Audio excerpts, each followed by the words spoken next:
Hello everyone, welcome back to my channel. कैसे हैं आप सभी?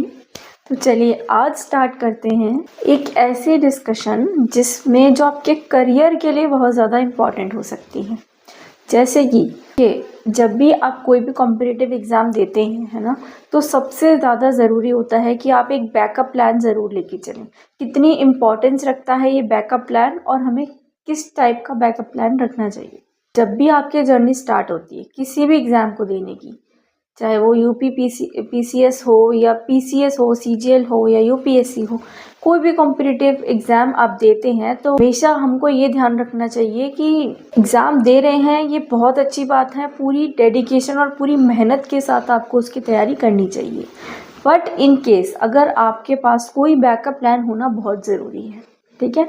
मैं झूठी तसल्ली बिल्कुल नहीं दूंगी कि हाँ अगर 2 लाख लोग इस एग्ज़ाम के लिए बैठ रहे हैं तो 2 लाख का 2 लाख ही एक साल में सबका हो जाएगा, क्योंकि जो वैकेंसीज होती हैं वही 900,000 इसकी अप्रॉक्स होती हैं। तो कैसे हो जाएगा 2 लाख का एक साथ, है ना? नहीं हो सकता है।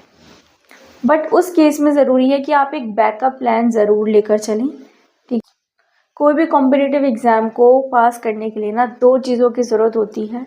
ऑब्वियसली एक मेहनत और एक भाग्य ज़रूर होना चाहिए ना। अगर मैं आपसे कहूँ कि मेहनत पे ही सब कुछ डिपेंड है तो ऐसा नहीं है। ये मैं आप समझ लीजिए एक झूठी तसल्ली हो गई, है ना।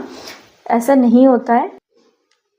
करियर एक ऐसा ऑप्शन है जिसमें आपको बहुत ज़रूरत होती है, आपका साल खराब ना हो, है ना, आपका टाइम बर्बाद ना हो, ठीक है।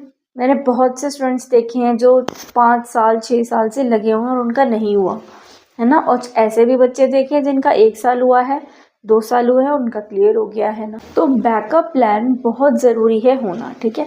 ये बैकअप प्लान आपके फील्ड से रिलेटेड भी हो सकता है और बिना फील्ड से रिलेटेड भी हो सकता है। 90% केस में ये आपके जो भी आपने पढ़ाई करी है आपके करियर से रिलेटेड ही होगा। एग्जाम्पल, अगर आपने इंजीनियरिंग करी है तो आप